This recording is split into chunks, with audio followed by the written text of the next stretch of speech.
بسم اللہ الرحمن الرحیم نحمده ونصلي على رسوله الكريم اما بعد فاعوذ باللہ من الشیطان الرجیم بسم اللہ الرحمن الرحیم كتب عليكم الصيام كما كتب على الذين من قبلكم لعلكم تتقون صدق اللہ العظیم۔ یہ آیت سورہ بقرہ کی 183 نمبر کی آیت ہے۔ کل رات اسی آیت پر تفسیر شروع کی گئی، لیکن انٹرنیٹ بند ہو جانے کی وجہ سے اس کو مکمل نہیں کیا جا سکا، اس لیے آج دوبارہ اسی آیت کی تفسیر کو مکمل کیا جا رہا ہے۔ ہم تمام سامعین کرام سے معذرت چاہتے ہیں۔ اس آیت میں اللہ تعالی شانہ نے ایک لفظ جو فرمایا کہ کتبہ، یہ لفظ بتا رہا ہے کہ روزے فرض کیے گئے، اس سے روزوں کی فرضیت کو ثابت کیا جاتا ہے۔ کتبہ اے فریضہ، یعنی تم پر روزے لکھے گئے، یعنی فرض کیے گئے۔ اور اس کے علاوہ بھی ایک آیت اور ہے جس سے فرضیت کو فقہاء کرام نے ثابت فرمایا ہے، جو پچھلی دفعہ ہم نے پڑھی تھی، فمن شہد منکم الشہر فلیصمہ، کہ جو کوئی اس مہینے کو رمضان کے پائے اس کو چاہیے کہ وہ روزہ رکھے۔ تو وہاں بھی امر ہے۔ تو یہ دو آیتیں روزے کی فرضیت کو ثابت کرنے کے لیے حضرات فقہاء کرام پیش فرماتے ہیں۔ روزہ کیا چیز ہے؟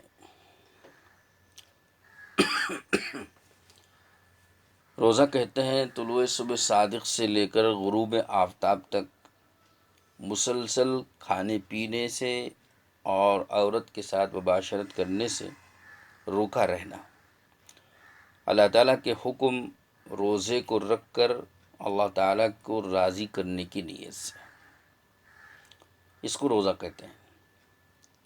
یعنی گویا روزہ کہتے ہیں چند چیزوں کو۔ پہلی چیز تو یہ کہ صبح صادق سے پہلے کھانا پینا بند کر دے، اور صبح صادق ہونے کے وقت سے ہی رک جائیں، اور یہ رکنے کا سلسلہ غروب آفتاب تک ہو۔ جب آفتاب غروب ہو جائے گا تب آپ افطار کر سکتے ہیں اور کھانا پینا شروع کر سکتے ہیں۔ تو اتنا وقت صبح صادق سے لے کر غروب آفتاب تک کا، اس وقت میں کھانے پینے سے اور عورت کے ساتھ جو میاں بیوی کے تعلقات ہوتے ہیں ان خاص تعلقات سے پرہیز کرنا اور رکے رہنا، ایک کام تو یہ۔ دوسری چیز ہوئی اس میں روزے کی نیت کرنا، کہ اس طرح رکا رہنا روزے کی نیت سے ہو، ورنہ اگر آدمی کھانے پینے سے اور بیوی کے ساتھ ملنے سے رکا رہے اس وقت کے اندر، تو محض رکے رہنے سے روزہ نہیں شمار ہوتا، تو روزے کی نیت سے ہو۔ اور پھر اس میں تیسری چیز اللہ تعالیٰ کو راضی کرنے کے لیے بھی ہو، اللہ کا حکم سمجھ کر بھی ہو۔ عموماً روزے میں اخلاص اور اللہ کی رضا کی نیت تو پائی جاتی ہے، ورنہ تنہائیوں میں آدمی کے لیے کھانے پینے اور اس طرح کی چیزوں سے کوئی رکاوٹ نہیں ہے سوائے اللہ کے خوف کے۔ تو اس لیے علماء نے فرمایا کہ روزے میں اخلاص تو پایا ہی جاتا ہے۔ تو الغرض اس وقت کے اندر کھانے پینے سے اور بیوی سے مباشرت کرنے سے رکے رہنا روزے کی نیت سے، یہ روزہ کہلاتا ہے۔ فرمایا کہ کتب علیکم الصیام، روزے تمہارے اوپر فرض کیے گئے۔ تو صیام کا لفظ جمع کا لفظ ہے، اور اس کا واحد اور سنگولر جو آتا ہے وہ صوم آتا ہے۔ صوم کے معنی روزہ ہے، صیام کے معنی روزے۔ اور وہ کتنے روزے ہیں وہ تو آپ کو پتہ ہے کہ رمضان شریف کے روزے 30 یا 29 روزے یہ مکمل فرض کیے گئے۔ اس کی تفصیل، اس رمضان کی تخصیص اور تعداد کی تخصیص آیت پاک کے اندر صراحتاً موجود نہیں ہے، اس کی تفصیلات حدیث پاک سے اور حضور اکرم صلی اللہ تعالیٰ علیہ وسلم اور صحابہ کرام کے عمل سے ثابت ہے۔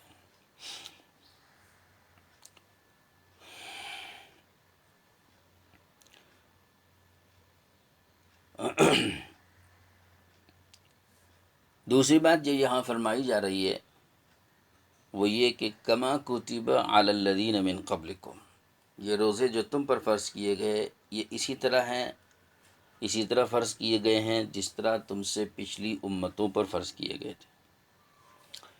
تو پچھلی امتوں پر فرض کیے جانے کا ذکر ہوا۔ اس ذکر سے کیا مقصود ہے؟ تو اس سے یہ بتانا ہے کہ روزہ خاص اس امت کے مسلمانوں کی خصوصیت نہیں ہے، بلکہ یہ روزہ پچھلی امتوں سے چلا آ رہا ہے، پچھلی قوموں سے چلا آ رہا ہے، اور اس کی تاریخ بہت لمبی ہے، اور حضور اکرم صلی اللہ علیہ وسلم کے دنیا میں تشریف لانے سے پہلے سے یہ روزہ اور یہ روزے والا عمل چل رہا ہے۔ تو یہ ایسی عبادت ہے کہ جو عبادت اللہ تعالیٰ شانو نے بہت لمبے زمانے سے چلائی ہے، جیسے نماز بھی بہت لمبے زمانے سے چل رہی ہے، صرف اس امت کی خصوصیت نہیں ہے، پچھلی امتوں کو بھی دی گئی تھی، اس امت کو بھی دی گئی۔ روزہ پچھلی امتوں کو بھی دیا گیا، اس امت کو بھی دیا گیا۔ تو پچھلی امتوں کو بھی روزہ دیا گیا اور ان پر بھی فرض کیا گیا تھا۔ کما کتبہ کے لفظ سے یہ پتہ چل رہا ہے کہ پچھلی امتوں پر بھی روزہ فرض کیا گیا تھا۔ تو اس کے تذکرے سے مقصود کیا ہے؟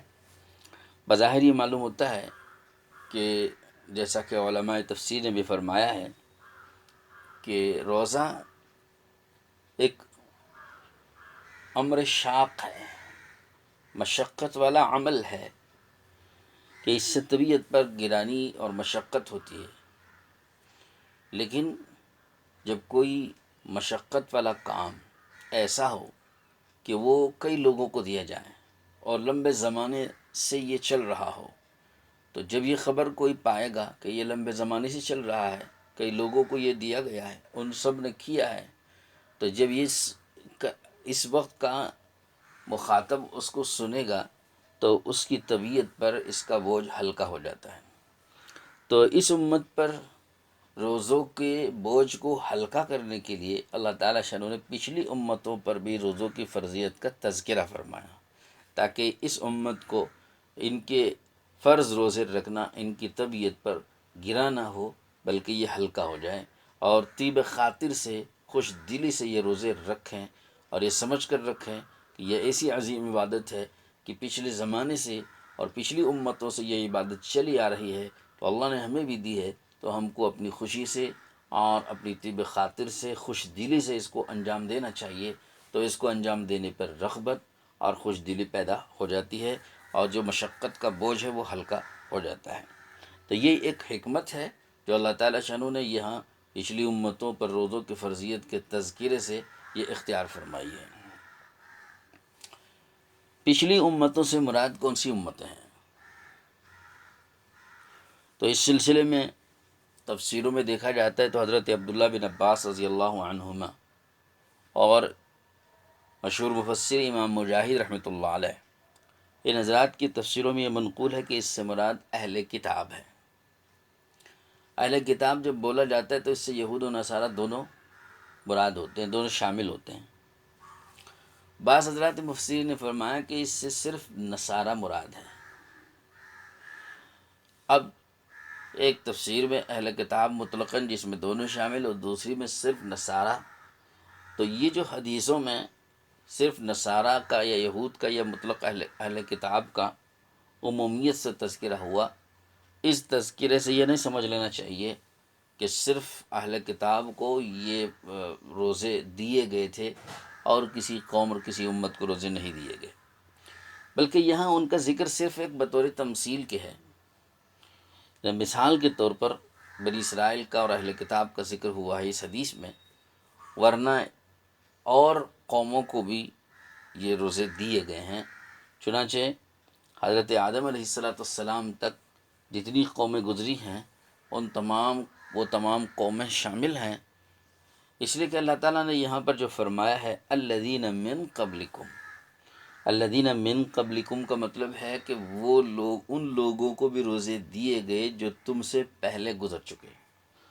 اب یہ لفظ عام ہے، اور اس لفظ کی عموم میں اہل کتاب کی طرح سے حضور صلی اللہ علیہ وسلم سے لے کر آدم علیہ السلام تک کی سارے نبیوں کی ساری قومیں اس میں داخل ہو جاتی ہیں، کیونکہ لفظ عام ہے۔ اور یہ ضابطہ ہے کہ جب تک لفظ کو اپنے عموم پر رکھا جائے گا تو اس میں سب کے سب شامل ہوں گے۔ تو یہاں لفظ کو اپنے عموم پر رکھا جائے تو ساری امتیں شامل ہوں گی۔ رہا حدیث پاک میں خصوصیت سے بنی اسرائیل کا اور نصارہ کا تذکرہ ہونا، یہ اس عموم کی تخصیص کے لیے نہیں ہے، بلکہ وہ بطور مثال کے ہے۔ اور ایک اور بات یہاں پر سمجھنے کی ہے، وہ یہ ہے کہ کما کتبہ، کما کا لفظ اس میں آیا، اور تو کما اس میں کاف تشبیہ کا ہے، تو اس تشبیہ میں کس بات کی تشبیہ دینا مقصود ہے؟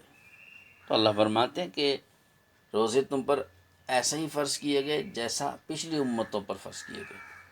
تو یہ جو تشبیہ دی جا رہی ہے پچھلی امتوں کے روزوں کے ساتھ اس امت کے روزوں کو، اس امت کے روزے پچھلی امت کے روزوں کے ساتھ اس کی تشبیہ، اس تشبیہ میں کس بات کی تشبیہ مراد ہے یہ بھی سمجھنا ہے۔ تو علماء نے فرمایا کہ اس سے ہر امر میں اور ہر حکم میں اور تمام اعتبارات سے تشبیہ دینا مراد نہیں ہے، بلکہ یہاں پر تشبیہ صرف نفس روزہ اور فرضیت روزہ میں تشبیہ دینا ہے، یعنی جس طرح تم پر فرض کیے گئے اسی طرح پچھلی امتوں پر فرض کیے گئے، بس اتنی تشبیہ ہے۔ باقی تمام باتوں میں تشبیہ، یعنی تم پر جتنے روزے فرض کیے گئے ہیں اتنے ہی روزے ان پر بھی فرض کیے گئے تھے، یہ نہیں۔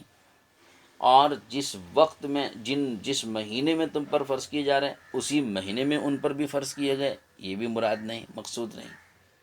اور جتنے وقت کے لیے تم سے روزہ رکھوایا جا رہا ہے اتنا ہی وقت ان کے لیے بھی تھا، یہ بھی ضروری نہیں۔ اور پھر جس کیفیت اور جن صفات کے ساتھ روزے تم سے رکھوائے جا رہے پچھلی امتوں میں بھی انہی صفات اور اسی کیفیت کے ساتھ روزے رکھوائے گئے ہوں، یہ بھی ضروری نہیں۔ تو لہذا ان تمام باتوں میں تشبیہ دینا یہ مقصود نہیں ہے، بلکہ یہاں مقصود تشبیہ صرف فرضیت روزہ اور نفس روزہ میں تشبیہ دینا ہے کہ یہ روزے والا عمل جس طرح تم کو دیا گیا اس طرح پچھلی امت کو بھی دیا گیا، اور جس طرح تم پر فرض کیا گیا اس طرح پچھلی امتوں پر بھی فرض کیا گیا۔ تو یہ تشبیہ صرف اتنی بات میں ہے۔ یہ صاحب روح المعانی نے اپنی تفسیر روح المعانی کے اندر یہ تفصیل ارشاد فرمائی ہے۔ اہل کتاب میں جب ان پر روزے فرض کیے گئے تھے تو ان میں سے جو یہود ہیں ان یہود نے ان فرض روزوں کو ترک کر دیا، اپنی عادت کے موافق کہ بہت سے احکامات کو اپنی طرف سے بدلنا اور احکامات میں نافرمانی کرنا اور اپنی مرضی کو شامل کرنا اور اپنی خواہشات پر چلنا، یہ ان کی عام عادت تھی۔ تو یہود نے ان کو تبدیل کر دیا اور ان روزوں کو ترک کر کے پورے سال بھر میں ایک دن انہوں نے طے کر لیا اور اس دن روزہ رکھتے تھے اور اس کو وہ فرض سمجھتے تھے۔ وہ ایک دن جو ہے وہ انہوں نے جو مقرر کیا وہ دن ہے کہ جو ان کے اپنے خیال کے مطابق فرعون کے غرق ہونے اور بنی اسرائیل کے نجات پانے والا دن ہے۔ تو انہوں نے وہ دن روزہ کے لیے مقرر کر لیا، غالباً یہ عاشورے کا دن ہے۔ نصارہ نے اس میں زیادتی کر دی، اضافہ کر دیا۔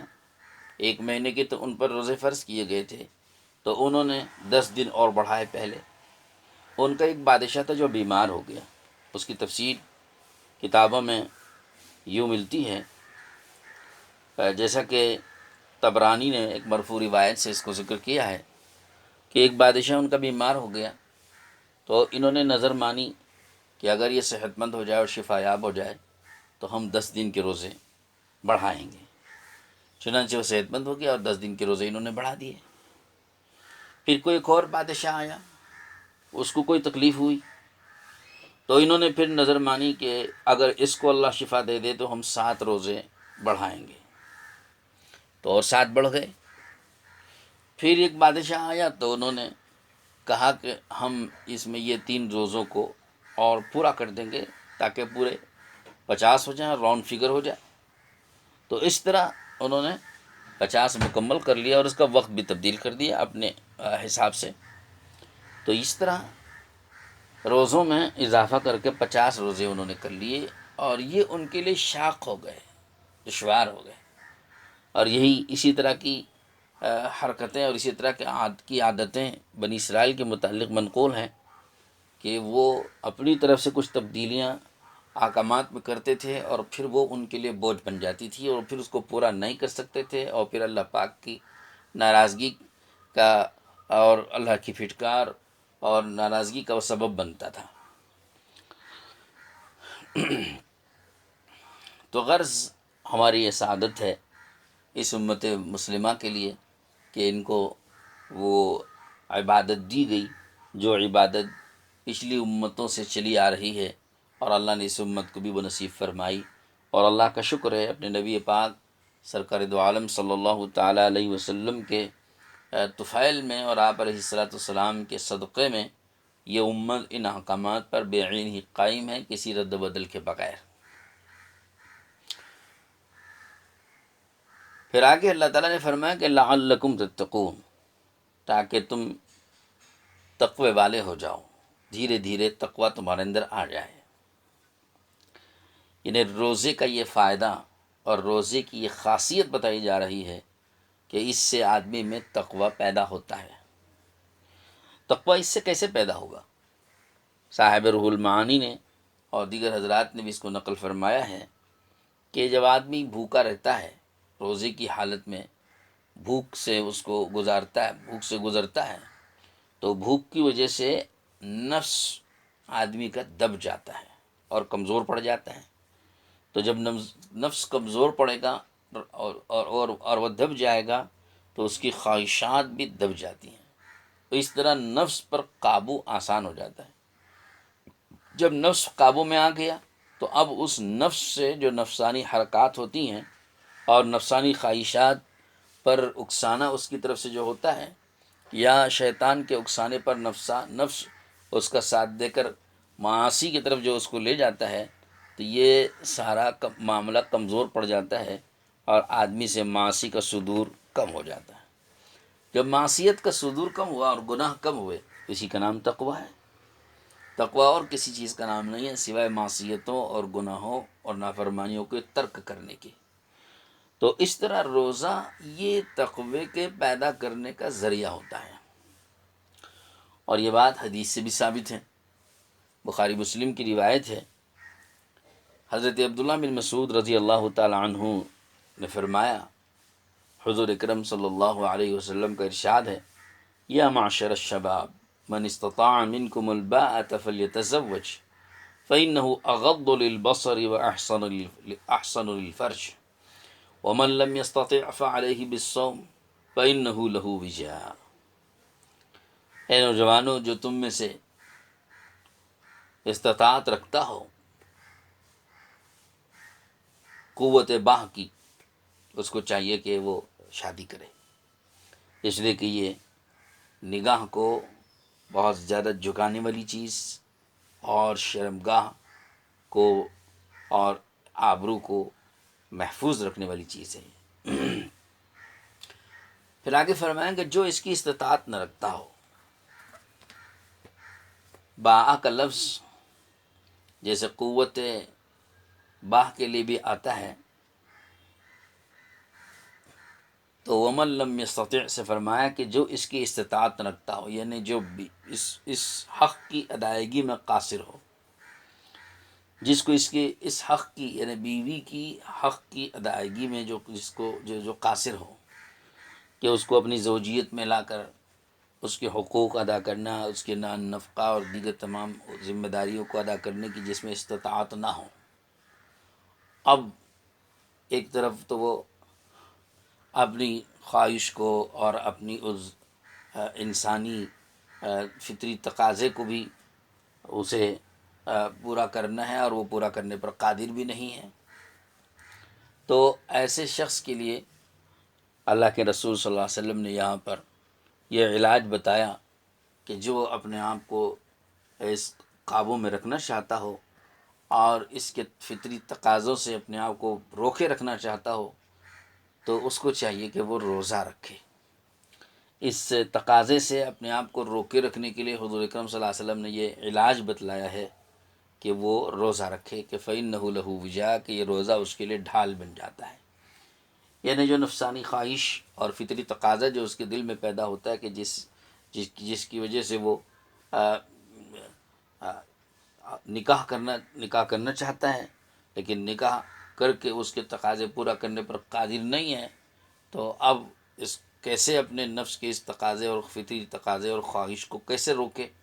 تو روکنے کے لیے علاج بتلایا کہ وہ روزہ رکھ لے، کہ روزہ اس کے لیے ڈھال بن جاتا ہے. یعنی اس فطری تقاضے کے غلط راستے میں پورا کرنے اور اس کے درمیان میں ایک آڑ پیدا ہو جاتی ہے. تو اس حدیث سے یہ معلوم ہو رہا ہے کہ روزہ ڈھال ہے، یعنی روزہ رکاوٹ ہے خواہش نفس کے پورا کرنے میں. تو یہ حدیث بتا رہی ہے کہ روزہ خود انسان کی خواہشات کو کنٹرول کرتا ہے، اور خواہشات نفس کو کنٹرول کرنا خود معصیت سے روکنے کا ذریعہ ہے. اس سے معاصی بہت حد تک آدمی کے کنٹرول میں آ جاتے ہیں. تو یہی کنٹرول پانا، نفس پر، خواہش پر کنٹرول پانا، یہ رفتہ رفتہ دھیرے دھیرے یہ ایسا عمل بن جاتا ہے، اور آدمی میں ایک ایسا ملکہ پیدا ہو جاتا ہے کہ اس کو معاصی کی طرف دھیان کم ہونے لگتا ہے، اور معصیتوں کی طرف اس کا رخ اور اس کی توجہ کم ہو جاتی ہے، اور اسی سے تقویٰ پیدا ہوتا ہے. تو فرمایا کہ لعلکم تتقون، تقویٰ پیدا کرنے کا یہ ایک ذریعہ ہے روزہ. تو فرمایا کہ اس کا مقصود اور اس کی خاصیت اور اس کا ایک فائدہ یہ بھی ہے کہ تمہارے اندر تقویٰ پیدا ہو جاتا ہے. تو ہم یہ چاہتے ہیں کہ روزہ تم پر فرض کیا جائے تاکہ اس کے ذریعے تمہارے اندر تقویٰ پیدا ہو. تو تقویٰ پیدا کرانے کے لیے یہ روزہ ہمیں گویا دیا گیا. تو سامعین اکرام، اللہ تعالیٰ سے دعا فرمائیے کہ اللہ رب العزت ہم سب کو ان پر عمل کی توفیق نصیب فرمائے. قرآن مجید کی اس آیت پاک کی آج یہ تفسیر بیان کی گئی ہے، جو گویا کل کی اس تفسیر کی یہ گویا قضا ہے. تو دعا فرمائیں کہ اللہ تعالیٰ ہم سب کو قرآن پاک سے تعلق اور الفت و محبت نصیب فرمائے، اور اس کو اہتمام سے اس کو پڑھنے اور اس کو سمجھنے کی توفیق نصیب فرمائے. انشاءاللہ ہماری یہ تفسیر کا سلسلہ اسی طرح سے ہر روز رات عشاء کے بعد، تراویح کے بعد 10 بجے سے 10:30 بجے تک نصف گھنٹے کے لیے جاری رہے گا. ہم آپ سے گزارش کرتے ہیں کہ اس وقت میں اپنے آپ کو متوجہ رکھ کر، فارغ رکھ کر قرآن پاک کی تفسیر سماعت فرمائیں. اگر کسی دن ٹیکنیکل وجوہات سے اور بعض اسباب کی دقت اور دشواری سے کچھ کمی بیشی ہو جائے تو ہم اس کے سلسلے میں بھی آپ سے معذرت چاہتے ہیں. اور ایک گزارش آپ حضرات سے یہ بھی ہے، تمام سامعین سے، مستورات ہوں کہ مرد حضرات ہوں، سب سے، کہ اس ہمارے یوٹیوب چینل کو سبسکرائب کریں، اور سبسکرائب کر کے دوسروں کو بھی اس کے متعلق بتلائیں اور متوجہ کریں اور ترغیب دیں. اور پھر اگر کسی کو کوئی سوال پوچھنا ہو تو ہمارا نمبر آپ نوٹ فرما لیں، 9686351622. اس نمبر پہ آپ واٹس اپ کر کے اپنا سوال بھیج سکتے ہیں. روزانہ رمضان کے اس مبارک مہینے میں بعد نماز ظہر 2 بجے سے 2:30 بجے کے وقت ہم نے مسائل کے بیان کرنے کے لیے مقرر کیا ہے.